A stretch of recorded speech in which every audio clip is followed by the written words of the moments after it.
People are probably going to think I'm crazy, but they may be right anyway, so whatever. That's almost empty. Well, welcome back to We Die Like Men. I'm Mike, and I kind of thought today, it's a kind of a rainy, overcast day today here in southern Maine. What is today? Ooh, 429. Um, kind of thought we'd discuss about some of the weird things I've experienced and come across while being in the deep Maine woods.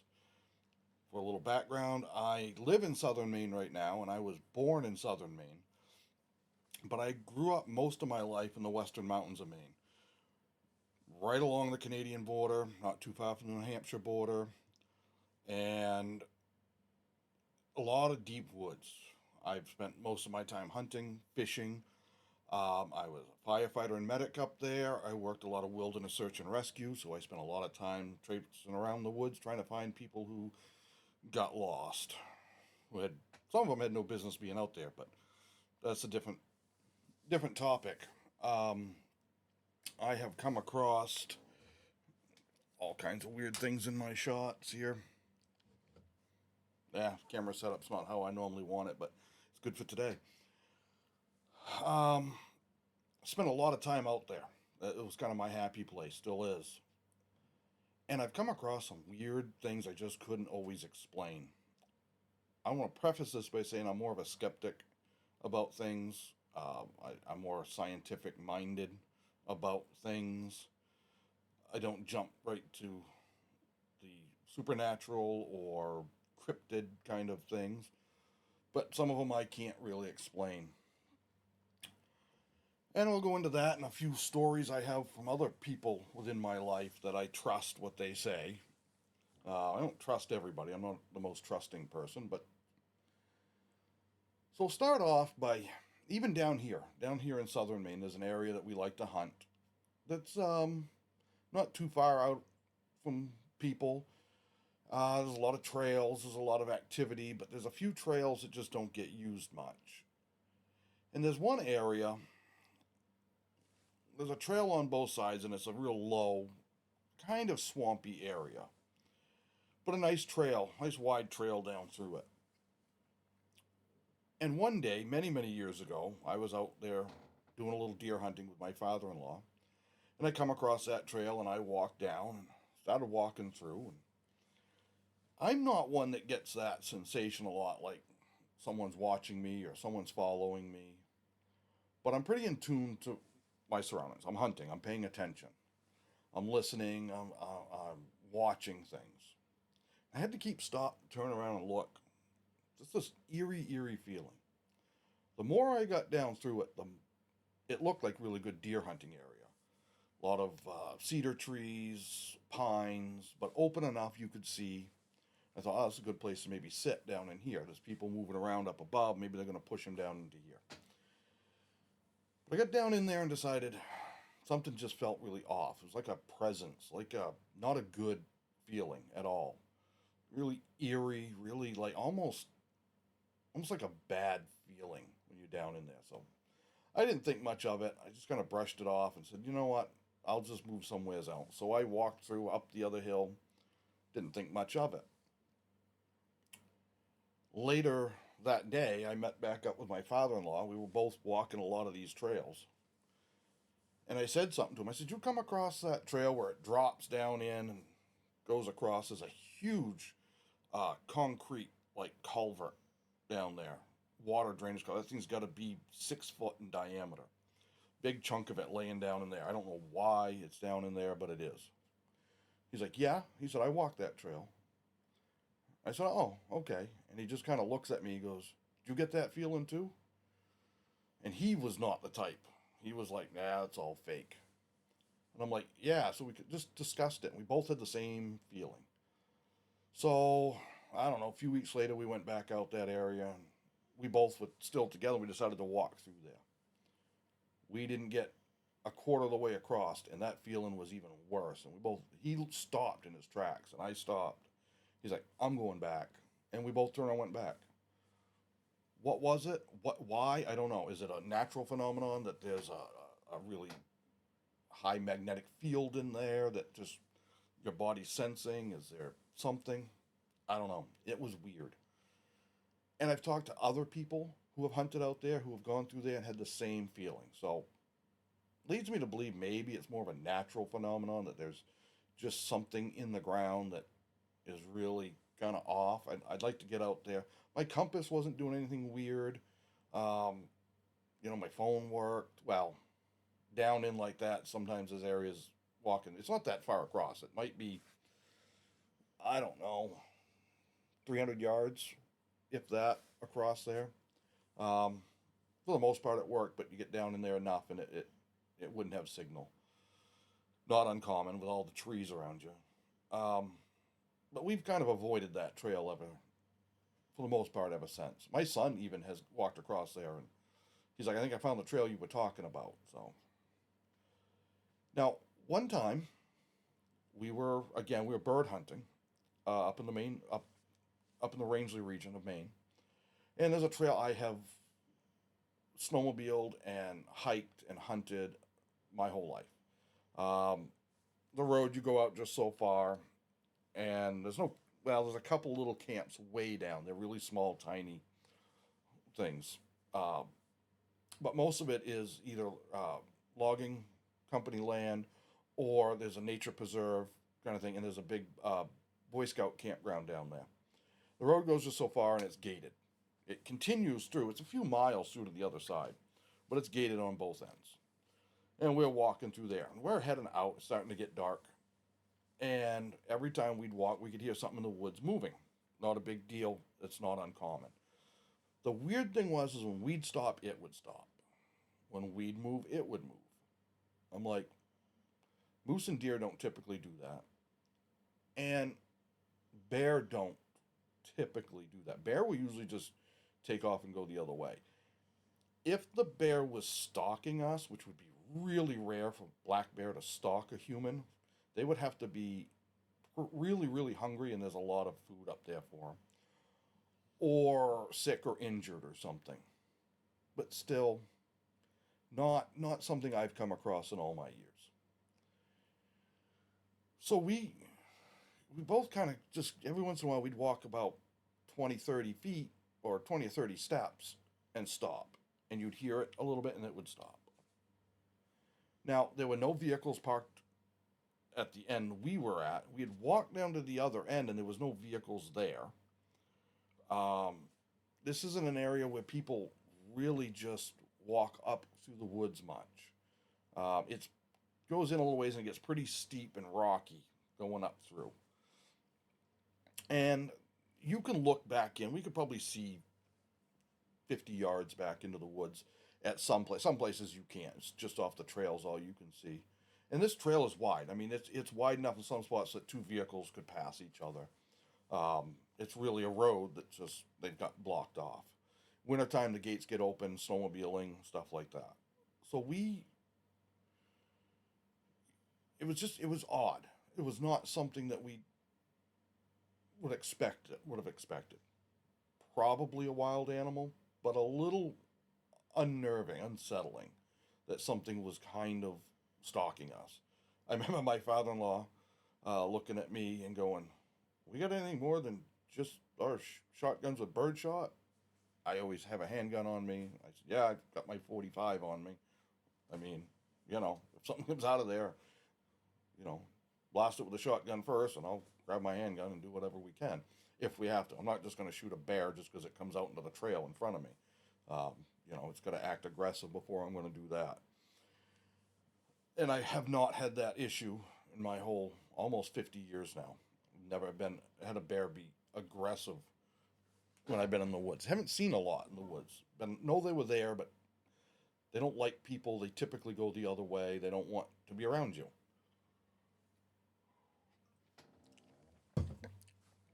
So we didn't really think much of it. Got back to the truck and left. And that pretty much ended that one. It was always very weird. And here's the thing: moose, deer, bear, coyotes, bobcats, We do have mountain lions in that area. I've seen with my own two eyes on a few occasions. I know other avid hunters and outdoorsmen who have come across them. One sat right there and watched one for 30 minutes at about 100 yards away from them, uh, right on a main paved road. He wasn't hunting, he was sitting at his camp late one evening before hour or so before sunset. And I've talked to a few game wardens that have visually seen them. Wolves, I have seen what I think was a wolf very, very close to me, ran right across a dirt road in front of me. I was 14 years old, maybe, something like that. So we're going back, I said I'll be 50 this year. I'm going back, you know, 36 years ago, something like that. But I don't think there's any verified evidence of wolves here. But, anyways, all of them have four legs. I'm not telling you anything you don't know. Surprise, right? Spoiler alert, they all have four legs. When something with four legs picks up its feet and puts it down, it sounds different. When something with 2 feet picks up its foot and puts it down, and then one after another, it's a distinctive sound. Whatever it was on that road that day, up in the woods, definitely sounded like 2 legs. Now, could that have been a person? Yep, could have been. Where they would have come from, why they would have been back in there without driving. There was nobody at those little camps up, because from the gate to those camps is maybe, I don't even know if it's quite a half mile. There was nobody there. There rarely is. There were no other vehicles. There really isn't any other way. You'd have to have walked a long ways to get into there if you didn't drive up to the gate. Don't know. Still a question. If you fast forward, I think it was the following year or the year after that, so 1 or 2 years later, we were up there on a fishing trip. And we used to take a tent trailer up and stay on one of the wilderness campsites right along one of the rivers. You're out off the logging road, there's no electricity, there's an outhouse and a fire ring, and that's it. But we liked that wilderness site, because we were right at the river. There's a bridge right there. Come across the bridge and down into the campsite. Now, from that spot to the other spot where we had been bird hunting in a straight line, it really isn't. I mean, I'm trying to think. It's a ways, but it's not drastically far. It's 6 mile. Well, I don't even know if it's quite that. Yeah, probably 4 miles, something like that. I'd have to look it up on a map and try to figure it out. But in a straight line, it's not ungodly far. One evening, when it starts to get dark and it's still light, you can still see. You can't really see into the woods very well because the trees are blocking the light too much, but you can see back there a little bit. You get up in a wide open area and we could see almost unlimited distance, but I'm trying to explain it. Things almost look grainy because it's just starting to get dark. So we're sitting there at the campfire. We had finished eating. And I'll be honest, we'd had a drink. I don't think we'd had more than one. Both completely sober. And there's always rabbits there. We have rabbits. They will come right up. If your hand's hanging off your chair, sitting there, and all of a sudden you'll feel something, the rabbit will come up and sniff your fingers. Cool story. We're all sitting around. This was a different trip. This was before that. We're all sitting around.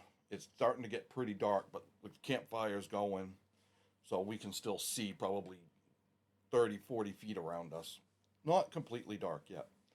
And we had steak that night, and we've got a wash tub sitting with our dirty dishes in it. We've got water boiling, and going to do dishes.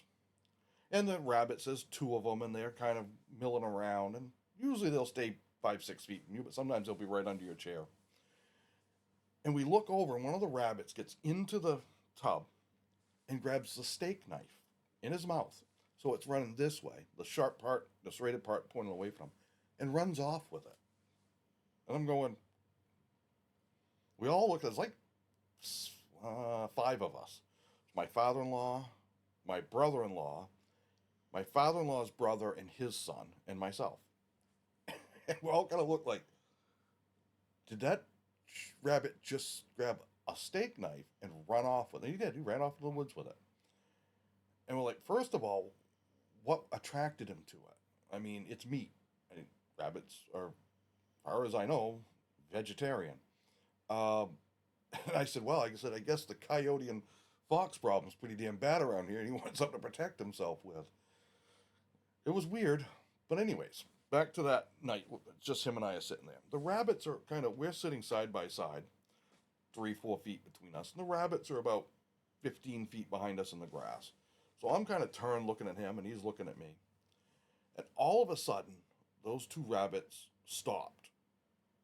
Kind of looked. One of them jumped. I'm not kidding you. Close to 4 feet. Straight up, turned, and as he's in the air, he or she hits the ground, is gone. The other one just bolts, and they're gone. Like, well, must be the coyotes. We've had coyotes around there a lot. Coyotes, coy dogs, as they're sometimes called around here.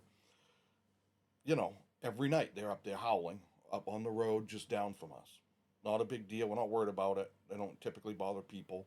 Again, we're in a tent trailer. We're up off the ground, and we may be fishing, but we're not unarmed. Didn't really think too much of it. And then all of a sudden, like I said, the river's right beside us. There's alder trees and shrubs between us and the river. You can't see the river. They're probably 10 feet tall. We hear a big splash in the river. Like a splash. Splash. I'm like, oh, I said, I bet you there's a moose in the river. Because they're clumsy critters. They really are. And they splash them through. The water there in some spots is probably 6 feet deep, but a lot of it's like 2.5, 3 foot deep. So I just walk up onto the bridge. I'm just standing there on the bridge. I'm wide open. Everyone can see me. I can see all over the place. Now, I'm quite a bit higher than the river. From the bridge down to the river is probably 20 something foot. Between 20 and 25 foot. The river goes up and makes a sharp bend, and there's a big area of thick alder trees that are probably 10 or 12 feet, probably 12 or 14 feet tall, very thick, right in this area. And it's an area, oh, I don't know, 50 feet by 70 feet of these alders, and then it's right into the thick stuff. And like I said, remember, it's getting dark. Things are kind of fuzzy looking. That kind of purplish haze. Well, I see a big splash in the middle of the river. Oh, cool. You know. And I'm like, well, what the hell made the splash? I'm like, that wasn't a fish. They don't typically jump like that and land. And then there's another splash. I'm like, what? And then I see it. A rock. Oh, probably a little bigger than a softball. Now, mind you, these rivers are all rocks at the bottom. There's some mud and silt, but there's a lot of river rock and stones. Out of those alders, up, not quite to my, like, eye level, but like the bridge level, splash. Now, those alders aren't really moving. Now, I don't know if you've ever picked up a rock, and a lot of the rock we have up here is pretty hard. Like, there's a lot of granite, there's a lot of, I'm not a geologist, but rock that big is pretty freaking heavy. Heavier than a like candlepin bowling ball would be. And these things are coming up, and they're probably traveling, a full distance of about 25 feet, something like that, 30 feet, and reaching a height of 15, 16 feet. If you were to throw that, you would have to really heave that. If you're in amongst them alders, they're going to sway. Those alders aren't moving, but they're coming from that area. Now, I'm going to preface this by saying, this is what I said on the bridge. I was not going to do this. I figured somebody was screwing with us. Because Steve's asking, he goes, what is it? I said, I don't know, somebody's out there throwing rocks. He goes, what? I go, yeah. I said, I think somebody's in the woods throwing rocks. I'm standing, you can completely see me. I have my handgun on. I put my hand on my handgun. I said, I'll just fire a few rounds into the bushes. That'll scare them off. Figuring that whoever it was going to go, whoa, whoa, whoa, wait, don't. I had no intention of just blindly shooting into the woods. That's stupid. You don't do that stuff. But I figured, hey, you want to screw with us? I'm going to make you just want to go away. I'm not going to shoot at you. I'm not going to do anything like that. I want to make that very clear. At no point in time was I going to take my gun out of my holster and shoot. I wanted to give the perception that I was going to. No response. Another rock. Take my hand off my handgun. I'm sitting there going, I don't know. Hearing something almost sounds like a chainsaw in the distance. I leave. Probably the dog snoring. I leave. I'll go back down to the campsite and I'm telling Steve about it. And he's like, that's weird as hell. I'm like, yeah, it is. So we finish up what we're doing. We go to bed. I had said we had coyotes. Now this was our fourth night. We're up there for a week. Every night the coyotes were right at the end of the little road. I mean, from where we are to the main logging road, the main road, Lincoln Pond Road, we're 60 feet from it. I don't even know if we're quite that far. There on the bridge, just the other side of the bridge, there's a little bit of a hill up beside us. Coyotes all over the place, howling all night long. That night, and you'd hear certain birds, squirrels, you'd hear different things. That night, the woods were dead silent. Not a peep, not a sound, nothing made a noise. So it was weird. I don't have an explanation. Was it Bigfoot? Whatever it was throwing them rocks was a hell of a lot stronger than I ever was.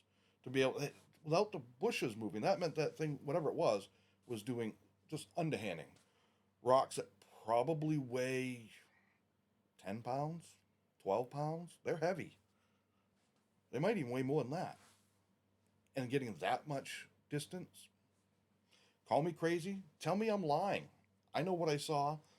I wasn't drunk. I had had one mixed drink. And I don't mix my drinks very strong. I'm sitting there going, this is weird. If I'm going to be drinking, I don't have a gun on me, by the way. That's why I very rarely have a drink like that. I'm just not a big drinker anyways. The night after that, all the animal noises were back. It was a beautiful full moon that night, too.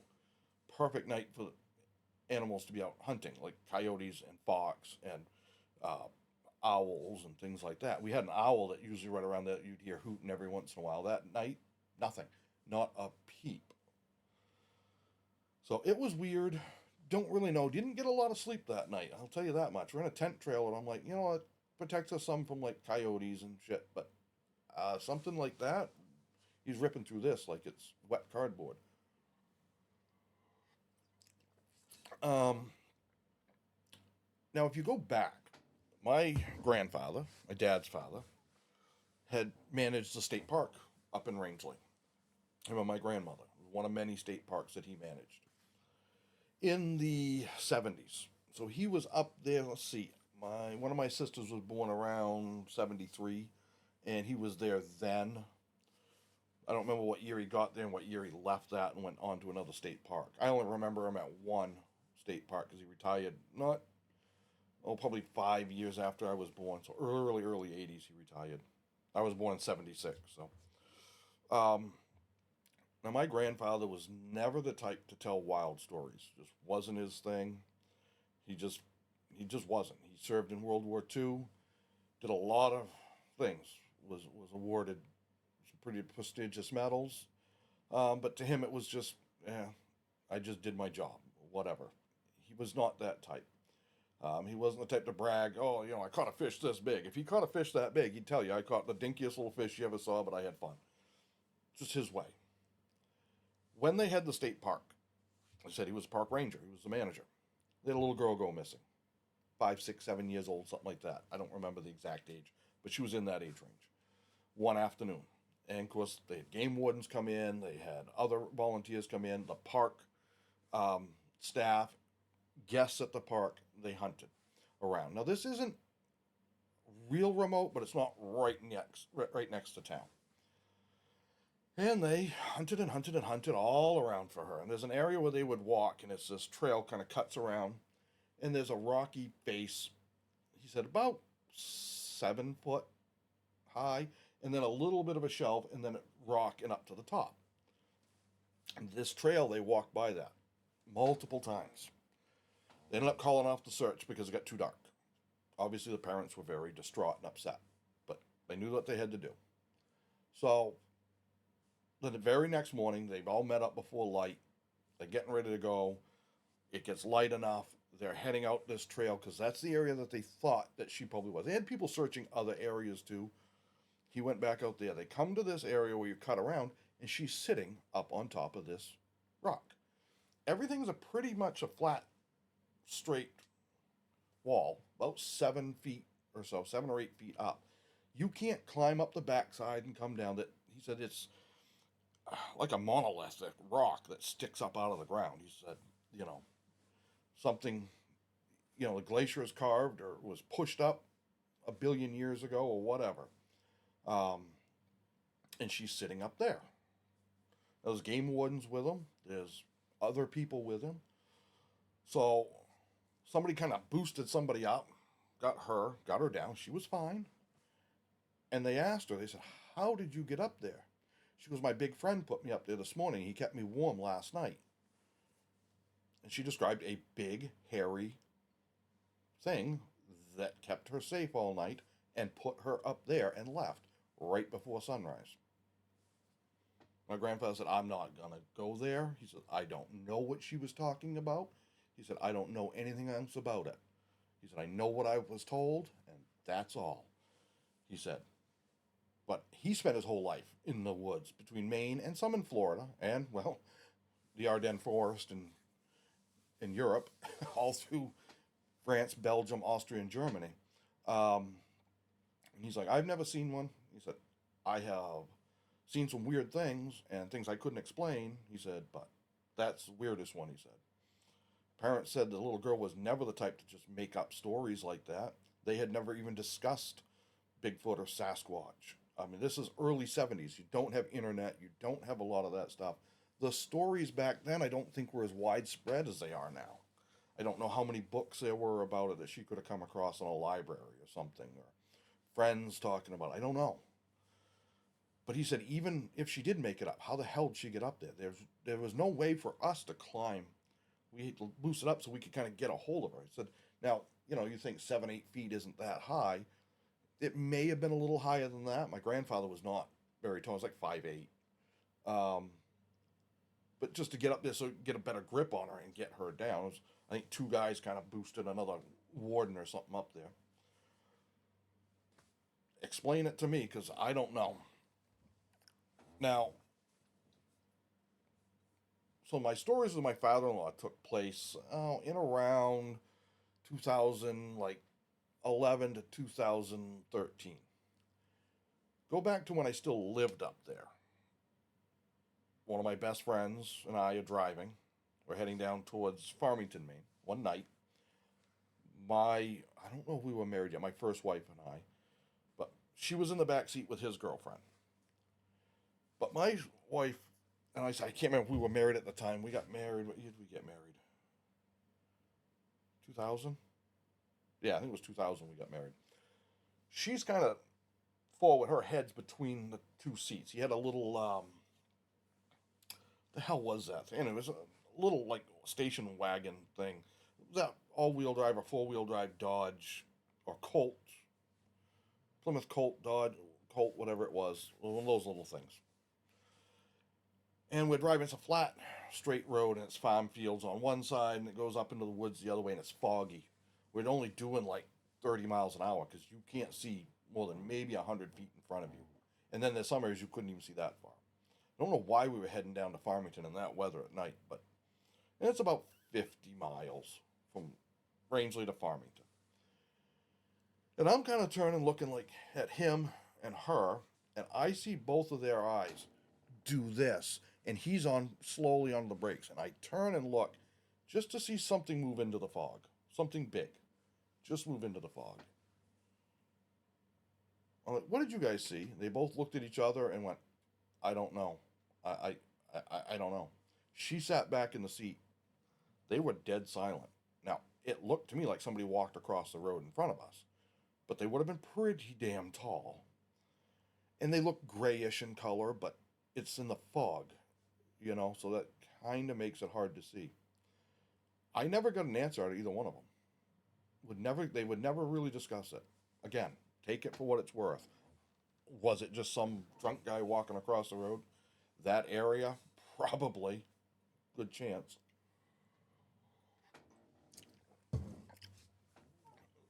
So as far as those kind of things, that's really more or less the extent of that. Like anything that could be Bigfoot or Sasquatch. Um, I was one time out again. I was deer hunting, and I am out there. I drove. This it's normally gated, but the gate was open, and I knew the gate was going to stay open. Problem is, you drive through a gate that's open that's not normally, and someone comes behind you because they're done in there, and they lock it, and you're locked in, and there's no cell phone reception. But I knew I talked to them. I said, "Yeah, that gate's going to be open from this date to this date. We're just leaving it open. We got some work to do, so feel free. Everyone's been ordered not to lock it." So I drive up into an area that you just can't get to. From that gate to where I parked was another probably 4 miles up. And then I walked 2 or 3 miles down this old skidder trail. And I get up in there, and I said, I'm quite a ways up in there. And I'm bebopping along, and I got that eerie feeling again, like I talked about that trail in the beginning. Now, this is many years before that. Like, something feels weird. Come around the corner, and right on off the side of the trail, hanging in the trees on the ground, is clothing. There's a pair of blue jeans. There's a shirt. There's a pair of underwear, socks. Excuse me. My dog's growling in his sleep. So, I think one sneaker. So I'm like, and they've been there a while. They were those of us that are older. Remember the white um, gym socks that would come up just about your knee, had the two colored stripes around them. They were like that. The sneakers looked to be fairly old style sneakers, which shocked me that the clothing was in reasonably decent shape. If it looked like late '70s into early mid '80s kind of stuff. If they'd been out there with the snow and the rain, and I wouldn't have thought they'd have looked that good. They didn't look brand new. They obviously had been there a while, but they were still in reasonably good shape. They looked like maybe they had spent 5 or 6 years at most out there.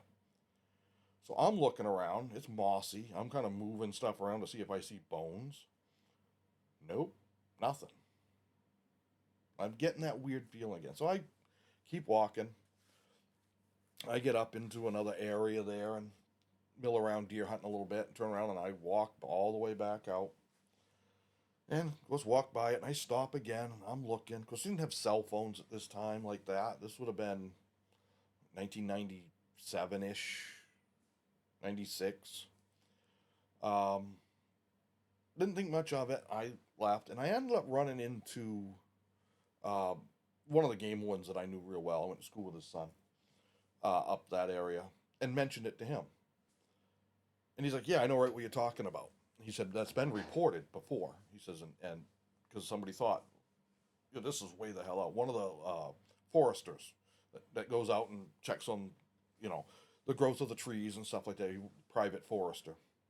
Um, and they'd gone out and checked, and I said, "You didn't clean everything up?" He's like, "No," he said, "because it's private land and that's be up to them to do." He said, "But there was no sign of anything. We don't have any missing persons reported in that area. Nothing." So he's like, "We just, they said, oh, we'll go out and clean it up." He says, and obviously they haven't, because it had been a few years. Just weird that stuff is way out there. This isn't an area you're just gonna stumble across. And if you strip freaking naked, um, hello, you're probably gonna want to put your clothes back on at some point. So I don't know. Was it kids partying out there? And Every item of clothing belonged to somebody else. Why was some of it hanging off a little tree? I have no idea.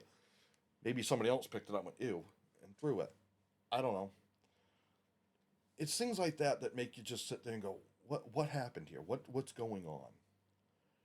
There's another spot that we hunt where the road makes the road's kind of cut into the side of the mountain. Very steep up this way. And what we're doing along this road, it's not the greatest area to hunt, but we're going from one side of this ridge around to the other side of it.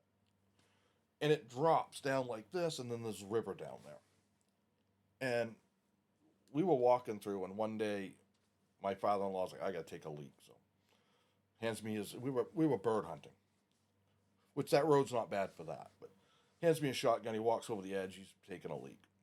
And he's done. I see him kind of doing this. He's like, hey, there's a car down there. Well, we walk over, and it's an old, late 30s, early 40s pickup truck. I think a GM, just by the look of the cab and the rear windows, down off the side. And it's down there. God, it's got to be 40 feet down. And it's kind of like, oh, I wonder how that thing got there. And, there's literally, a tree growing up through what would have been left of the wooden bed. There's God, that tree's that big growing up through there. I mean, the thing's junk. You can tell over the years of the snow sitting on it, the roof is caved in, but it looks complete. And we're like, what the hell's that doing there? It's not uncommon to come across some that are pushed off down in like that from years past, and the engines are missing, the transmissions are gone. If somebody had a junk car and they didn't want to pay the money to get rid of it, and there's not somebody up there that'll come and take it and give you money. You're a long ways from the metal scrappers up there, so they go out on the back roads and kick them off these steep embankments. That happens. Come across that from time to time. In fact, legend has it on one of the main paved roads where it comes off the mountains and makes this really, call it the S-turns, it snakes down around. They rerouted it some because it was so dangerous in the winter, especially. That down off the side of that was a late 60s Camaro SS, 396, 4-speed manual, that lost it and went out through, down in, the man was killed, and the car was down in there, and they could not get it up out of there. There's one spot where it drops nearly vertical, and you're probably 60 feet, 70 feet down there. And at that point, the police then was like, well, it's there until somebody wants to get it out. Supposedly it's still sitting there. I'm sure the car was totaled in the crash, but allegedly it's still sitting there. A lot of urban legends. It probably isn't. It may never have happened, but that's the story that was pretty widely told up there. But that truck, there was something just weird about it. That road had existed. I remember talking to my dad about it, and he's like, that road was there. He said, when I was a kid going up there at like 10. He said, and my dad was born in 1944. So 1954, that era, he said that road was there. He said, because my dad and I used to bird hunt it some. He said, I don't know if that truck was there. But normally the ones that are kicked off the side, like I said, they're stripped. This appeared to be whole. I was not going to walk down, but it appeared that everything was there. So it makes you wonder, did somebody crash? And did they make it out? Did they not? That's not really so much of a weird one or like a spooky one. That's just kind of that. Makes you think on shit. Because there's things that happen out there. As somebody who worked wilderness search and rescue, I will tell you right now, we've had people go missing and spent days hunting for them and never find them. And then years later, their remains will pop up, not where they should have been. Like, well, their vehicle was here and they went into the woods here, and then we find them miles and miles somewhere else. Now, I know when people get lost in the woods, sometimes they panic and they just start going weird directions. Trust me, we've had that. Fortunately, most of them we found alive. We have come across some odd structures in the woods, like sticks and smaller trees almost made into like a teepee shape. out in the middle of nowhere. Like, I don't know what that's all about. Then we come across this, again, old logging road, gated, shut off. It's at this point, it's probably no more than 4 feet wide. It's just grown in. Goes up. We're nearish the Canadian border. Um, I don't know. We probably weren't much more than a mile and a half from one of the the Canadian border. No like legal border crossing. Just there's the border, and the border itself is well marked. And we keep coming across these rocks. Now they don't look like they've been placed, but they may have been because they're just out of the ground, and every one of them's got an arrow etched into it. Not like an arrowhead, but like an arrow up and then like this, pointing up. And they weren't evenly spaced. And they were old. That had been worn down. You could tell. And this was just really weird. Never could figure out what. We're guessing it was a boundary marker or like a survey markers.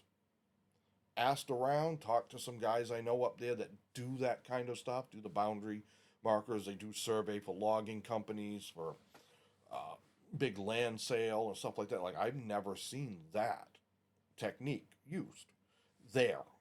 And especially I told them the road we were on. We're at Cupsuptic Pond up beyond there. I don't remember the name of the road now. It's on the map. I'd have to look it up and see it. Because that trail is, the road goes in so far and then it just ends. It is gated, or was. I take that back. The gate, the posts are there. The gate's gone. You couldn't drive it if you wanted to.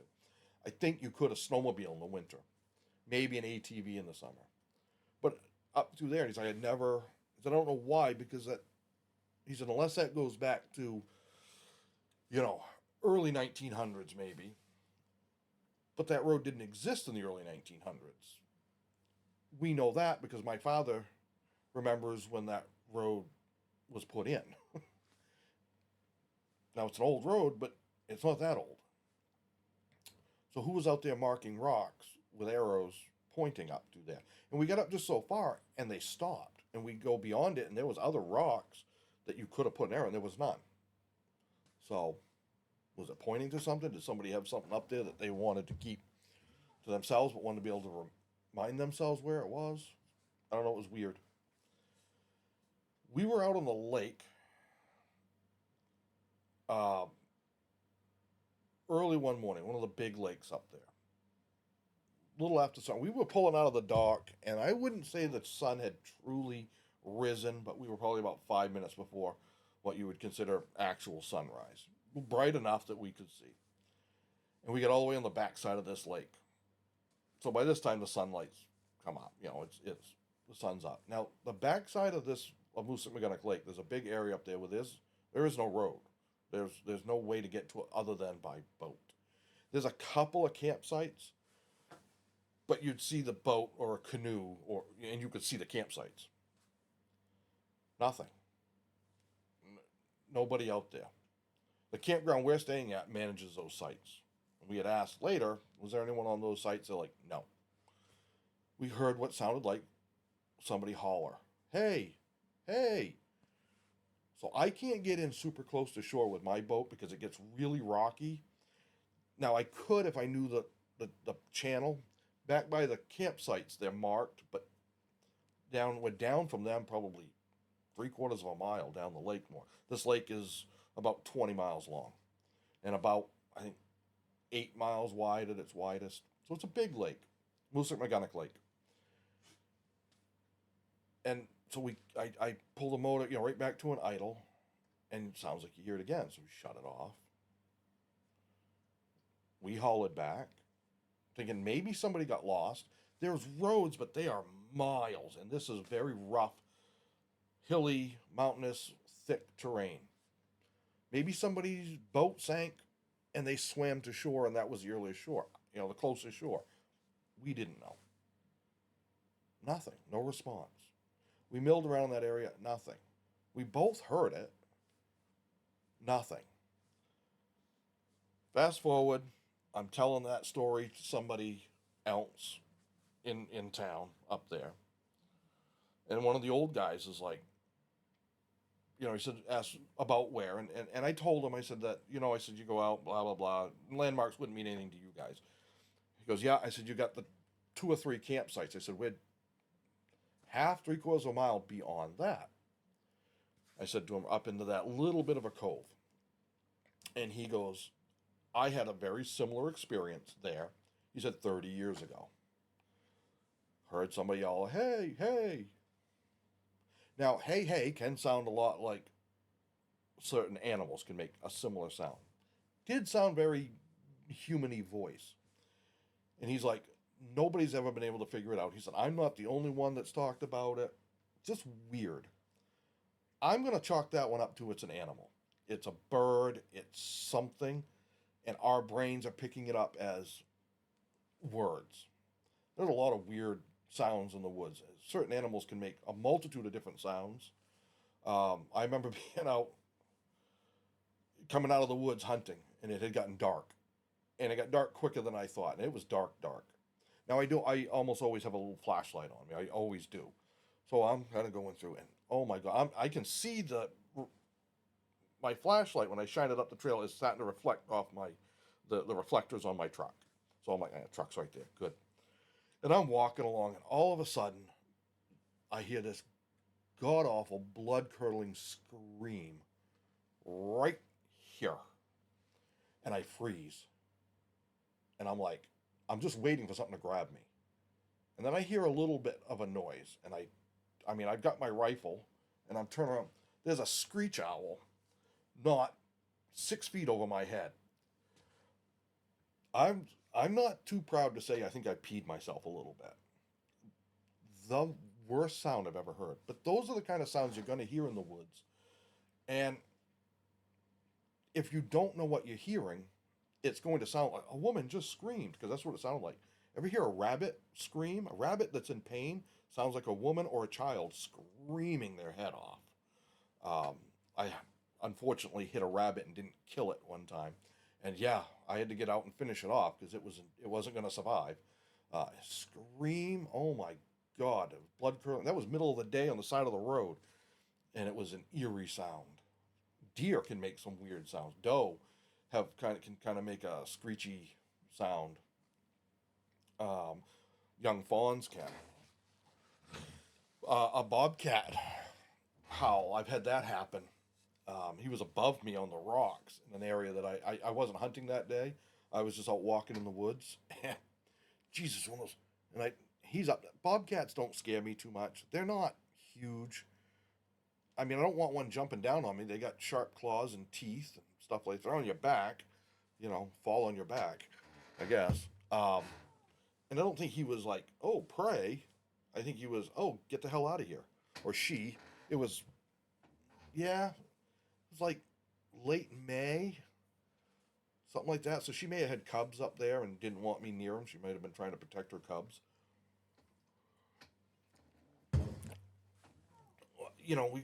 It's eerie. You'll come across bones in the woods, and it's inevitably it's a deer, it's a moose, it's something like that.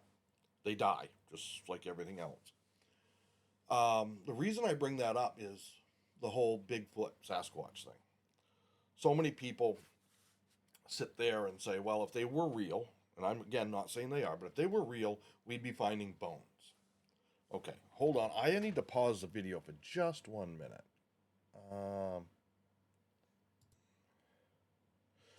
All right, sorry about that. I'm back. I had to refill my drink here. When I talk, my mouth gets really dry, and then I start sounding like I'm drunk or even more foolish than I am. And I had to use the bathroom, so. Now I've kind of lost track of where I was for a second there. But there are just, talking about if Sasquatch or Bigfoot was real, we would find them. We would find remains at very least. I have spent my whole life, nearly 50 years now, I'll be 50 in a few months. I know I've said that a lot, but here in Maine, in the vast, vast majority of it, in the woods of Maine, in very remote towns. Like I said, our nearest Walmart was 55 miles away. Our nearest traffic light, red, green, yellow traffic light, 50 miles away. I mean, a little dinky town in the middle of nowhere. Tourist town, a lot of summer tourists, snowmobilers, hunting, fishing, and logging was the industry up there. That was it. When I graduated high school in the mid 90s, the town itself had 850 residents. I was the biggest graduating class in the history of that high school. There was 21 of us. We're a remote little town. It's gotten bigger now, and you've got little what are called plantations, and I technically lived in one of them, which are kind of semi-organized towns. Um, so total residency might have been 1,300, 1,400 people, something like that. And I have been deep, deep into the woods. Between search and rescue, I did do some logging, and just I love to be out there, so I would explore. Find a little game trail where all the animals have walked through for generations, and they just wear it down. You walk. What's up there? Finding places to go fishing, little beaver ponds and stuff. Got great brook trout in them. Usually 6 to 12 inch brook trout. Fly fishing. It's great.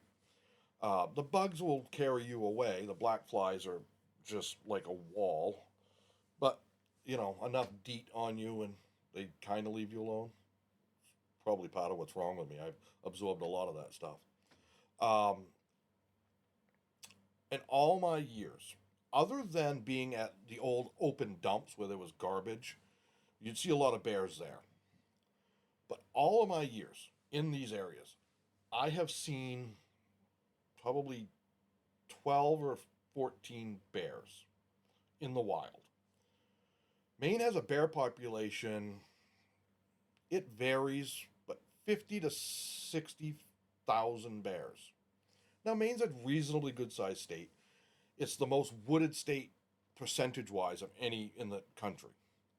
Uh, and I've said I've come across the bones and remains of deer, of moose, of coyotes, of other animals.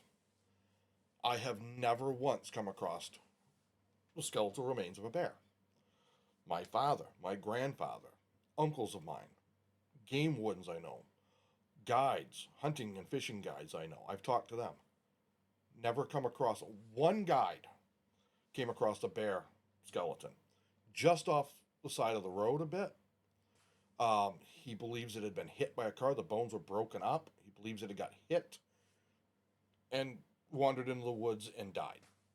Um, Usually, you hit a bear, there's going to be a police report filed because you're going to do a ton of damage to your vehicle. Could have been a large logging truck. It didn't do much damage to the truck. Whatever. Usually, they report it. Anyways, that's it. It's the only times I've ever come across one. Other than where you will find there's certain areas up there that people, when they going hunting and they get a moose, a deer, or a bear, you got to get rid of the hide and the bones. There's places out there where you can easily drive to. You're out quite a ways, and people would dump them there. People have seen them there, but they also were obviously shot. They could see where a bullet had broken through shoulder blades or things like that. Never come across one, and we have 50 to 60,000 of them, and Western Maine has a huge percentage of them. It's a heavily bear hunted area. You have to use bait, or else you're just not going to see them. They know you're there. They don't want you around. I've been close enough to hear them when they take off, and it was obviously a bear. They do stink. You can smell them if the wind's right.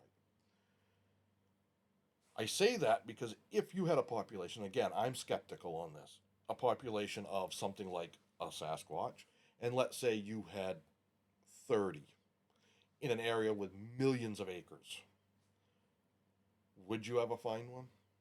Would you ever find the skeletal remains? Do they exist? I don't know if they exist, but if they did, let's just say, for argument's sake, let's say they're real. I don't know if you'd find their remains very often. Bears, when they know that they're about to die or something doesn't feel right, they find areas to get down in underneath blowdown of trees or a cave, a den. They go back to their den. They find an area, thick, deep cover, and lay down. Things like mice and squirrels and moles and insects and birds and other carrion type animals that will feast on dead animals are going to consume that. The mice, the moles, and certain other things like that will eat the bones. It's the calcium. You find antlers out in the woods, they're all chewed up. Deer and moose antlers, if they've laid there for any length of time, they're all chewed up because the mice eat them because there's calcium in there for them. Things get chewed up. Things get spread around. Coyotes start like my dog loves his bones. I buy him the beef bones. Well, I'm going to guess they like to chew on bones too, so they get scattered. You just don't find them. If we look through our ancient history of our ancestral history, especially here in the U.S., see a lot from the Native American. They talk about things that resemble that kind of a creature. It's in their oral history. It's carved into wooden poles and paintings and on rocks and things like that. Nepal, those areas they've talked about it. Southeast Asia, they've talked about it. There have been stories all over the place of something like this. I don't think they were lying. I don't think they were making it up. As humans, we always try to explain things that we can't explain. You can see that throughout mythology. A funny one is you look at ancient Japanese mythology. There was a belief. There's actually like drawings, paintings, or whatever, of a giant catfish living underground, and when it would either wake up and move around or get angry and move, that's what made the earth shake and move. It was an earthquake. We're going back 1,000 years, 2,000 years, whatever it was. They didn't understand tectonic plates and geography, geology of things. That they lived in a high, earthquake area, and it was just plates moving. That wasn't something they understood. It's not their fault. Science hadn't advanced that much yet. The sun going across the sky was the sun god riding his burning chariot across the sky. We've always come up with something to explain something. So was it just Native Americans trying to explain something and they invented this Sasquatch, Bigfoot kind of thing? Maybe. But their stories, their depictions, their oral history is too detailed to me to just be we're making something up because we don't understand. I think there at very least was something. Is there still? I don't know. Pictures are always grainy, if you get them at all. I, again, try to get a really good picture of a bear. It's very hard. Here in Maine. I know there's pictures of them. I get that. It's hard and it takes a long time to do it. And if you had an ape, for lack of a better example, like that probably is smarter than a bear. Not that bears are dumb, but and maybe you can process a little better. They're going to know you're there. They have the instinct. They probably have great sense of smell and eyesight and hearing and things like that, like a wild animal. But with maybe a bit more intellect to be like, I think somebody's over there and I'm not going there. I don't know. Just my weird experiences in the Maine woods. I thought I'd share them. It's part of it. As a guy, I spent a lot of time out there. There's a lot of girls that do too. I don't want anyone to construe this channel as men are better than women all the time. We're different. We're two different, almost species. It seems like sometimes. Having been married as long as I have and having a teenage daughter, well, too, I'm sometimes not sure that they're the same species as us, but love them right to death. But we are different. But I come across a lot of women in the Maine woods that are hunting and fishing, and we had them that worked with us, wilderness search and rescue, and they were great. Always appreciated having them around too because they were great. They did the job like we did. When it comes to carrying somebody out of the woods, yeah, they tired quicker than us guys did. But you know what? They also were very, very good at keeping those people calm. So they played very, very important roles. This channel is more focused on being a guy because I am one. I can speak from that point of view. I can't speak from theirs. So, anyways, just a weird little, well, geez, I'm an hour in. By the time I edit this down, yeah, I'll still be about an hour. So, anyways, have fun, stay safe, and we'll come back to the virtual man cave at another time. See ya.